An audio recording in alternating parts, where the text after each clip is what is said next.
Hello everyone! Welcome back our YouTube channel. So, kamusta po kayo?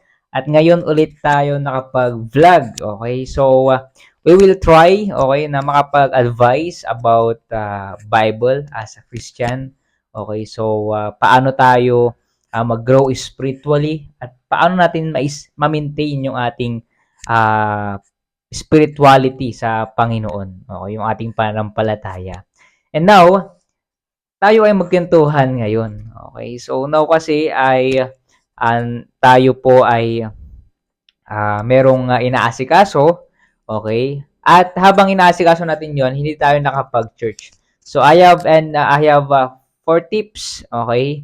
Para tayo ay mapapanatili natin yung ating spirituality at hindi ito bumagsak. Okay? Handa na ba kayo? Alright. So, number 1 is you need to pray. Okay? So, dapat mag-pray pa rin tayo kahit malayo tayo sa church, malayo tayo dun sa ating kabad sa pananampalataya.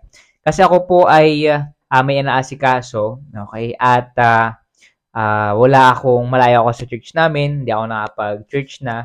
Okay? So, 1 month na akong hindi nakapag-church. Okay? At the same time, kumbaga 4 weeks o 4 na beses na akong wala sa church namin. Okay? Ibig sabihin, manghihina ka. Okay? Manghihina ka kasi kasama mo yung mga unbeliever. Okay? Makasalamuha mo yung mga nagmumura. Okay? So, given na yon na kapag tayo ay lumayo sa church or yon yung ibig sabihin kung lumayo sa church is meron kang iniasikaso, meron kang pinuntahan kasi ito ay importante. Okay? So, nung ako ay lumayo, okay, sa church kasi meron akong inasikaso, so andun pa rin yung aking prayer. So, hindi ko tinanggal yon sa aking buhay. Kasi sabi ko, kung wala ang Diyos sa buhay ko, mahirap. Okay? Mas okay na tayo ay nagtutuloy-tuloy sa buhay na merong Panginoon kaysa wala. Kasi ang buhay natin is up and down. Okay? Kung wala tayong Panginoon sa buhay natin, hindi tayo nagpipray, sigurado depressed, magpapamatay na tayo kapag merong dumating na problema. Yun yung number 1 natin. Okay, kailangan nating mag-pray. Number 2 is we need to read our Bible. Okay, magbasa tayo ng Bible. Okay, nung ako ay wala sa church, ako ay nagbabasa ng Bible bago matulog. Okay, binabasa ko yung New Testament. Okay, nasa Luke na ako. Okay, per story binabasa ko yung aking New Testament Bible. Okay, binasa ko na yun. Natapos ko na isang beses. Pangalawang beses ko na siyang tinatapos. Okay, dahil gustong-gusto kong basahin yung New Testament. Okay, dahil napakaganda. Okay, pero hindi ibig sabihin hindi maganda yung story. Okay, ng Old Testament. Okay, lahat yun maganda pero favorite ko lang kasi yung New Testament. Okay, so kapag magbabasa kasi ng Bible is ibig sabihin, okay, kinakausap ka ng Panginoon. Okay? Ang ibig kong sabihin kasi, kapag nagpe-pray ka, okay, kakausapin mo siya.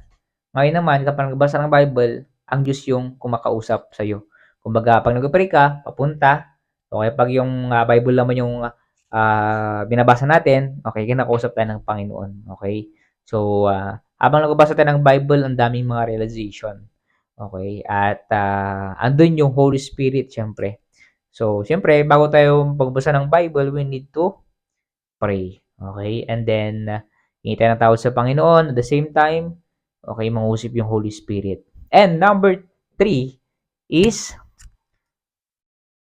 we need to tune in our church live stream. Okay? Kung merong live stream yung ating church, okay, kailangan natin na kapag Sunday, okay, kung may live naman yung church natin, okay, mag-tune in tayo. Okay, tapos magdamit tayo, okay, ng pang-church din, okay, or else andun tayo na naka-tune in, okay? Para tayo nakapangsimba din, yun din yung sabi ni pastor na kahit wala tayo sa mismong church, dapat nakapangsimba pa rin tayo. Okay, ituring natin nasa church tayo. Okay? Dahil Sunday is for the Lord.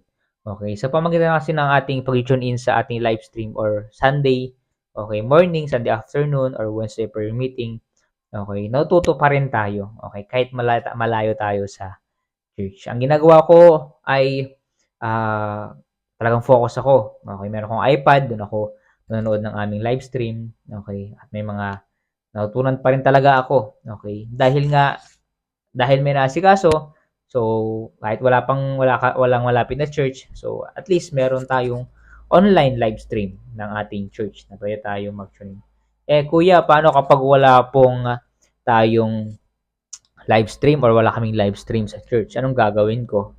So, pwede ka maghanap ng malapit na Baptist church or church nyo, ano mga religion yan. Okay? O kaya naman, pwede ka naman kung no-church talaga, yan sa ibang bansa ka. Ang kailangan mo is maghanap ka ng merong live streaming na all about Bible or church o kaya yung sa ibang church din. Like for example, ibang Baptist din. No? So, yun yung tips ko sa inyo. And last is, you need to listen a Christian song or makinig ka ng pang-Christian song. Okay? Para hindi ka manghina sa iyong spiritual. Kasi habang ikaw ay nakikinig ng Christian song or hymnal, okay, doon nangungusap din ang Panginoon. At napapalayo ka sa mga temptation. Especially ako, I experienced that kasi ako po mismo ay, kumbaga yung temptation, andyan lagi, masalo pag malayo ka sa church, wala kang kasamang Christian, wala kang kasamang kapatid sa pananampalataya. So, you need to hear or listen, okay, the Christian song. Okay? So, ako ang aking pinapakinggan is the Clark Family, okay, sa YouTube. So, pwede nyo search dyan or the Greater Vision, okay. So, pwede nyo i-search sa YouTube kung gusto nyo pong makinig ng Christian song kung malayo sa church nyo. So, yung apat na yun na tips ko, kailangan lang natin yun, okay. So, para tayo ay manatiling nag-grow spiritually. At, meron akong bonus sa inyo.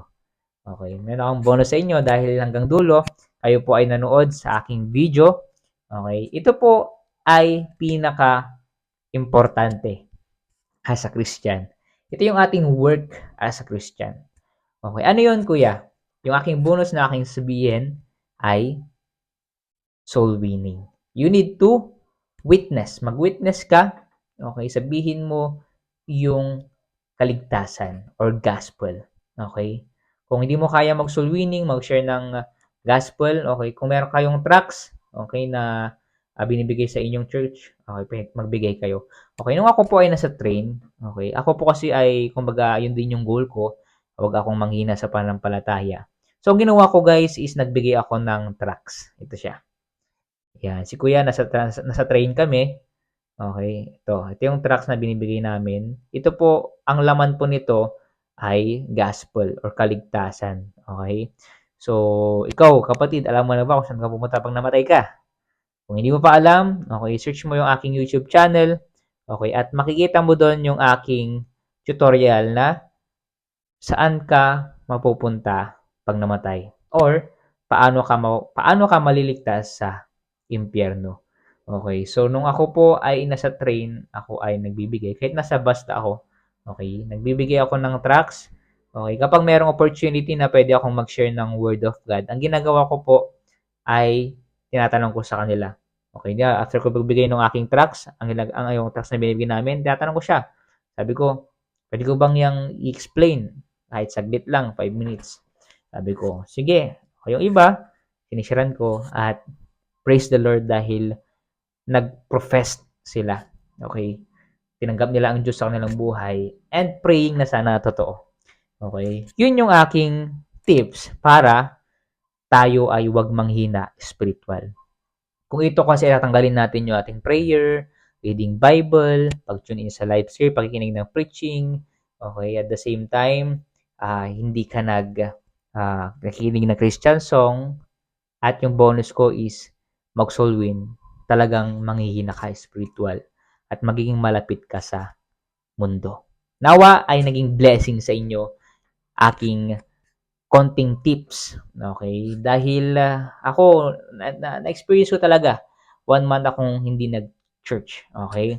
But ako nami-miss ko na rin mag-church, okay? Nami-miss ko yung kapag pananampalataya. Pero especially nakaka-miss na mag-serve sa Panginoon. Pero sabi ni Pastor Joseph, kahit wala ka sa church, okay? Kahit wala ka sa church, pwede ka pa rin maglingkod sa Panginoon. Dahil pwede tayong mag-soul winning. Madaming mga tao hindi pa alam kung saan pupunta pag namatay. Okay? So, nawa, don't forget to share, like, and subscribe our YouTube channel. Okay? So, nawa ay ito ay maging mas blessing sa ating lahat. Okay? Especially the Word of God. Thank you and God bless.